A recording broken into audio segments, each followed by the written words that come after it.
I mean, kayo ang naglabas nito, then I am asking, bilang chairman ng committee, to do your job and convincehin po ninyo itong mga biktimang ito, lumabas na para magkaroon po tayo ng proper adjudication of these cases. To make the decision to file cases. As lawyers, we represent clients. That requires that the client voluntarily agrees to file a case. I'm sorry to say Hindi this, ko Attorney mapipilit- Jokno. Please, you are a very brilliant lawyer. But it is your job. No, Your Honor, it is It not. is your job. I cannot. It is your job No, Your because, Honor, look, I would beg to this disagree. becomes your passion. It becomes your passion. And therefore, because it is your passion for justice, then you have to convince these victims to come out. If It I is were- your job as a it is not. Filipino. I would. Sandali lang. Rewrote the current ES, Lucas Bersamin, on this. At least to submit to us a copy of a 2020 and 2021 interagency review panel reports on the campaign against illegal drugs. And I think that during that time, you were the ES, di ba? Pero the thing is, ES Lucas Bersamin has not given us any answer to this. Ganun, that I cannot answer. Alam mo kasi, ano po yan part of the executive privilege na yan Di ba? Chairman? Mr. Chair. Yeah, Chairman. Mr. Yeah, Chair. Mr. ako Chairman. na- Mr. Chair. Yeah, sorry. And then we guys, no, Mr. Chair. Oh, okay. I am the chairman here, not the referee. I think I still have the floor, Mr. Chair. Unless you ask the permission of this representation, wait. I will not Before- yield my time, Before, Mr. Chairman. before Si- Congressman Mr. Fernandez, Chair, ako na lang. continue Versus his dalawang query. lalaki. Pagbigyan natin yung babae muna, si Yes, Congresswoman okay. Castro. Then I will yield. Okay. Ang hirap talaga, no? Puro chairman yung mga nandito. Siguro i-direct na lang natin, Mr. Chair, yung ano. Afterwards, I'm going to recognize Congressman Castro. Go ahead, Congressman Castro. Ang pinag-uusapan talaga natin dito, Mr. Chair, ay yung justice para sa ating mga biktima ng ano, no? Kaya nga tayo kaya nga yung PS ko Justice for the victims of ganun din yung HR ni Kong Manuel. Kaya ano natin to? Well, ito pong sinasabing kahit po si Sir Manny Mugato, no, yung sinasabi niyang mga data sa atin, although ginagalang po natin, i-respect natin yung sources niya. So, basta nakita lang po natin talaga yung mga modus, yung mga pattern, yung mga ginagawa during the drug war. So, napakita naman yon. Yung kay Chel Joke na naman, Mr. Chair, nagbigay na siya sa atin ng, nagbigay po siya sa atin ng data coming from the resolution ng Supreme Court at saka yung year-end report ng 2017. Well, sinasabi po ni Attorney Medaldea, hindi pa siya, checkin niya po at hindi siya, hindi siya familiar. So, can we have a copy, Mr. Chair? Kuhanin po natin yung copy nitong mga to, siguro from the clerk of court din sa Supreme Court para makita natin. Kasi ako po, may copy po ako niyan. Nakikita naman yan sa internet, Mr. Chair. No? So, hindi natin masasabi na unofficial yan. So, kung gusto natin, para mas maganda, magkaroon din tayo ng copy. Kasi ang whether it is 20,000, 6,000 yan, ang malinaw, Mr. Chair, nagkaroon ng extrajudicial killings during the Duterte administration. At kahit na isa lang po yung mapatay dyan or ilang hundred lang yung mapatay dyan, concerned po tayo, Mr. Chair, no, doon sa hindi na iimbestigahan, wala man lang police report, etc. 52 lang yung naiimbestigahan. Kaya, kaya may I have, Mr. Chair, to move that the Office of the President Chairman? pwede po bang i-produce yung 2017 na year-end report at saka yung It's now with the Office of the Can you President. do that, yes? Wala na akong control doon Okay, once it's so Wala na. part of the presidential, executive privilege po yun. well, ganito po, Mr. Chair, ganito po. Kasi medyo na kay Attorney Medaldea, no? 2017 po yon. Ngayon, nasa internet yan. So, sinasabi nyo, wala kayong alam dyan. So, Internet. Kasi ako Ay, hindi ay- po. Kaya, oh my God. So, ito 2017 po na report. Anytime pwede nyo pong makita. Cannot Kung nga, nakita even- ko nga po eh. I cannot Kaya ganito po. Meron o wala? Alam niyo po Yung ninyo, 2017 na report. So, meron po o wala? wala Mr. Chair. akong alam. Oh, okay, so wala kayong alam. That was not part of my duties, and my territory's executive secretary was to give my report to the president, and from there on sa kanya na yan. It's his call whether to. Well, ito pong Kung mga may report na lumabas, po, ma'am, I mean, Mr. Chair, may lumabas, dumadaan ma'am, po yan sa executive secretary po. Kaya nga tinatanong namin sa inyo kung nakita niyo po ba yan. Kasi dadaan naman sa inyo mga report po ng presidente, wala di na ba? akong Okay. So kung wala, Mr. Chair, napasumpinan natin itong 2017 na report na ito sa Office of the President through the Secretariat po, Mr. Chair. Chairman. Chairman. Tanungin, bago kay Congressman Karap. So, yes, inyo pong sinasabi dito on the record na wala kayong alam dyan.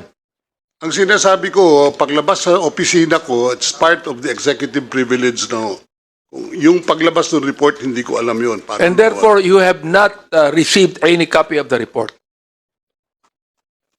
During your time. Yes, we received a copy of that report, which we You forwarded, received a copy of the which we report. forwarded to from the Department of.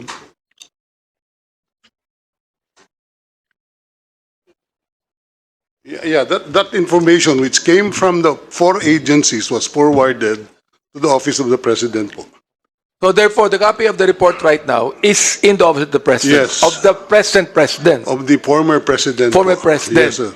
Yes, sir. Now, where is it now? That I do not know. I do not know. Okay. Chairman. Congressman Karap, go ahead. Anyway, Chairman.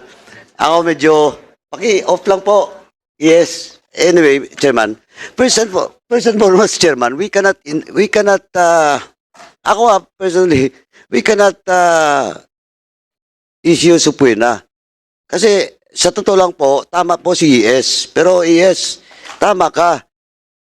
During that time, you can invoke executive privilege with regards to that document if that will be invoked by the President. Tama po.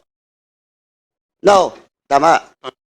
Now, yes, of course, ano nga sabi ko nga, the question should be raised to you is just to confirm or deny kasi in the first place, you cannot produce such document.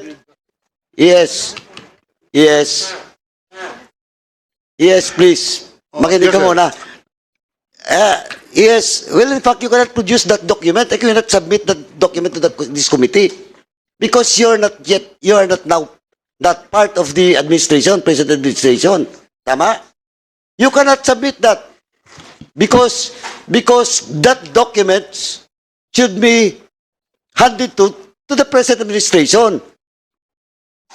Di ba tama? Baka tama po. Hindi. Diretso kita. Tama hindi. You cannot submit it to this committee. I cannot. Of course, you cannot. You can only confirm or deny that indeed there is a document na sinabit sa opisina mo, then you submit it to the office of the President. Tama? Yes, sir. And you confirm now. Yes, sir. Okay. Mr. Chairman, second, Mr. Chairman, we cannot issue subpoena because with that issue once, Mr. Chairman, ay mas lalo. Invoke ng present administration yung executive privilege. Once Mr. again, Chair. Mr. Chairman, that document is with the office of the President. Now, well, in fact, last hearing, and it was confirmed that the chairman has written a request letter to the office of the President through the ES now. And we will wait for that document, Mr. Chairman. We cannot move for a subpoena for that document because we can only request because they can invoke any time. Okay, Congressman Karap, noted. Mr. Chair. Now, second, Mr. Chairman. Your statement is noted. Okay, Congressman Mr. Chair. Karap. Say I- Last na, Chairman. Now, okay, second, okay. second After that, Chairman, we're gonna with call regards to all the Congressman documents, yung sa internet and everything, ako wala akong problema doon. EJK? Talagang mayroon. May namamatay, mayroon. But Mr. Chairman, for documentary purposes, as evidence, in any investigation, in any legislation, Mr. Chairman, it should be authenticated. It should be authenticated. Now, for example, Ms. Attorney Conte has submitted to us documents, the data and everything. Now, if it is addressed to the PCO, we should request the document to the PCO, not in the internet. Okay. Because that is an official document. Properly noted, Congressman Carap. Congressman Castro, go ahead. Well, thank you, Mr. Chair. Kaya nga po, ang move ko kanina is to direct, Mr. Chair, through you, no, yung ating secretariat, to ask or request from the Office of the President. I know that the document is from the PCOO, nakalagay po dyan, no, PCOO. Isang document yun na pwede po nating i-request siguro sa Office of the President. Yeah, but Mr. Chair, Congresswoman itong Castro, Okay. if the ES told us that it is executive privilege, we cannot get a copy of the report.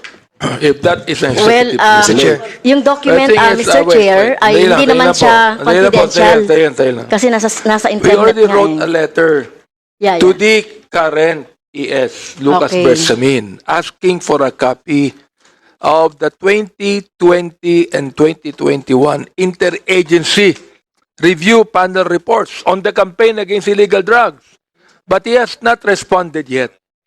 So we will still wait for his response on this. Yun ang proper ngayon, because I can write a letter to the former ES.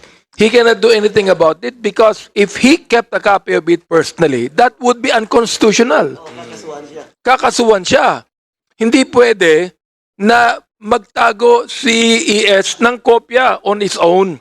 Kakasuhan po siya. So therefore, it is upon the committee to write a letter to the current ES today to produce a copy of it and give it to us. But if it is executive privilege, my colleagues, we cannot even get a copy of it because the executive committee has the right to say this is executive privilege.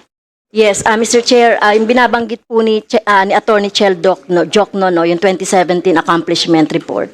Wala po doon sa hiningi natin kay ES Bersamin. Pwede po bang maidagdag doon yung 2017 na year-end report po? That is the reason why I am asking Attorney Jokno and Attorney Conti to convince the victims to be able to go to court as a class suit on this. Because look, if we are going to wait for the Department of Justice to be the one to file a case against them, we might be barking on the wrong tree. You see? So, I mean, it is up to you. I mean, kayo ang naglabas nito, then I am asking, bilang chairman ng committee, to do your job and Kumbinsihin po ninyo itong mga biktimang ito, lumabas na para magkaroon po tayo ng proper adjudication of these cases. If I Diba? may, Your Yes, Honor, go ahead, Attorney Jokno. May I just clarify that it is not part of our job to make the decision to file cases. As lawyers, we represent clients. That requires that the client voluntarily agrees to file a case. I'm sorry to say Hindi this, ko po Attorney mapipilit. Jokno. Please, you are a very brilliant lawyer. But it is your job. No, Your Honor, it is It not. is your job. I cannot. It is your job No, Your because Honor, look, I would beg to this disagree. becomes your passion. It becomes your passion, and therefore, because it is your passion for justice, then you ought to convince these victims to come out. If It I is were- your job as a it is Filipino. I would, Your Honor, if I were to convince a client who does not want to file a case against the former president, and something happens to that client, sino po kaya magiging responsibility niyan? Of course, that would lie on me because I was the one who convinced them. I realize That is that, why under the law, Your I Honor, it realize is the that, client's decision to file the case. I realize that, Attorney Jokno, but you know what? Naniniwala din po ako that ample protection can be given. Naniniwala rin po ako, if we want justice, the rule of engagement tells us that merong ano yan, merong mangyayari dyan. Pero look, justice must be served, whatever happens. Attorney Conti, di ba? Yes, Your Honor. Your Oh. Honor, if I may. Totoo po, abogado po kami at responsibilidad naming mag-prosecute ng kung anumang human rights violation na makita namin na irepresenta ang mga biktima. Pero bago po kami makarating ng korte, kailangan po ng investigasyon. I do realize that. Hindi po kami private investigator. At ito pong investigation ang kinakulangan ng gobyerno ni Duterte. Sa 6,252 napatayan, police operation. Noong 2017, 3,000 pa lang. Ilan po ang naimbestigahan? Nung huling hearing, sabi po natin 52. So sa ganong bagal po at ganong liit ng investigasyon, hindi po kami makausad. Para po sa mga biktima, napakalaking burden na for them Hindi, kaya to nga, Attorney investigate the Conti, cases. kami na rito nag-iimbestiga because of the resolution And that we has thank been you for filed by that, Your Congressman Raul, no? And the privileged speech na binigay ni Congresswoman Castro. Kaya nga, inano ng committee ito, na ito na. Kaya nga sinasabi ko sa inyo, wag na kayong mag-rally, mag-attend na lang kayo dito, tinan natin maigi kung ano mangyayari in the future. Anyway, so much for that, no? I'd like now to recognize Attorney Bernardo on this because, look, duty rin po na NAPOLCOM to investigate NAPOLCOM to be able to file charges. I would like to find out from him. I think that he was already in NAPOLCOM during that time. So, Attorney Bernardo, can you say something about this, please? Your Honor, at this time, we can assure the committee that the National Police Commission ensures that we will do our best to prevent the recurrence of these things. Ina-assure po namin ng Committee on Human Rights ng House of Representatives na gagawin po namin ang lahat para hindi po maulit yung ganitong mga issue. Katunayan nga po, wala na kaming drug war na tinatawag. Purely anti-illegal drug campaign lang. Law enforcement function para rights-based po. Kaya onward po, iba na po yung modalities namin sa law enforcement. Gaya po ng habilin ng ating Pangulo na kumbaga nasa rehabilitation, nasa supply reduction strategy at nasa supply reduction strategy na po kami. Hindi na po ito. Yung mga nangyari noong nakaraan, kinakausap na po namin ngayon yung Internal Affairs Service ng PNP kung ano yung mga estado ng mga nangyari noong nakaraan. At patuloy po namin na tinitingnan itong mga bagay na ito. Natapos na kasi po yung estado ng kanilang mga hearing, naisara na po yung lahat ng mga kaso, kaya nanatitiling close case po yung naisubmit doon. Kaya sa mga darating na araw po, yung campaign sa anti-illegal drugs po ay nakakatiyak na rights-based po ito. Your Honor. Salamat. My colleagues, we will entertain questions later, no? May mga question tayo kay Attorney Bernardo. But I would like to recognize Deputy Director Osejus who's to yap on this, no? Because palagay ko, ikaw ang Deputy Director ng Operation. So I think that you're very much involved in this also. Only this administration, Mr. Chair. Only in this administration.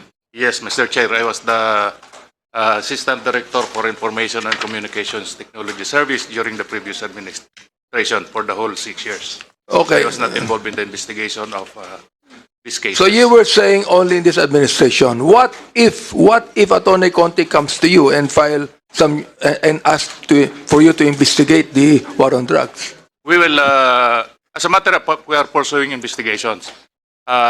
In particular, in the 52 non-laban cases, we have an ongoing investigation because some cases are still open, Mr. Chair. Mr. Chair, if I may ask NBI, since you recognize the NBI Deputy Director, Well, can we ask other resource speakers to and speak also after first? that, the PIDEA. Both PIDEA and NBI. Yeah, I'm going to ask them also. Sige, go ahead. Why don't we call on them? Let me recognize retired ka na pala, Police General Sinas, no? Retired ka na, no? Alam mo, naalala kita Yes, sir. dahil 2 beses ko na pinanood yung mabasapan nun. Di ba? Ayun, human rights violation din yon. So I'd like you to say something about this.